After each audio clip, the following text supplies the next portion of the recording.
એક હરિયાળું જંગલ હતું. ત્યાં એક નાની ચકલી રહેતી હતી. એ ખૂબ ખુશ મિજાજ અને બુદ્ધિશાળી હતી. એક દિવસ જંગલમાં એક ઘમંડી સિંહ આવી ગયો. એ બોલ્યો, આ જંગલ હવે મારું છે. જે મને નમશે નહીં એને હું ખાઈ જઈશ.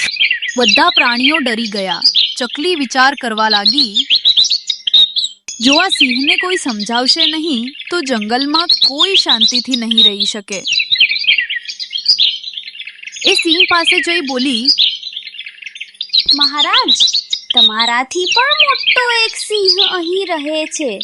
એ કહે છે કે એ જ સાચો રાજા છે.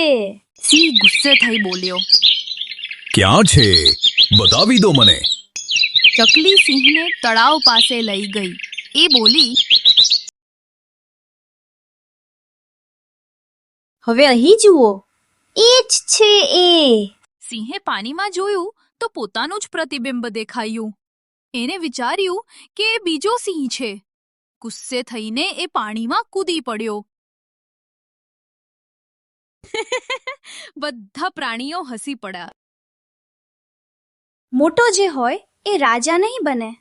બુદ્ધિશાળી જે હોય એ જ સાચો રાજા બને. સિંહ તળાવમાં ડૂબી ગયો અને બધા ખુશીથી ઝૂમવા લાગ્યા.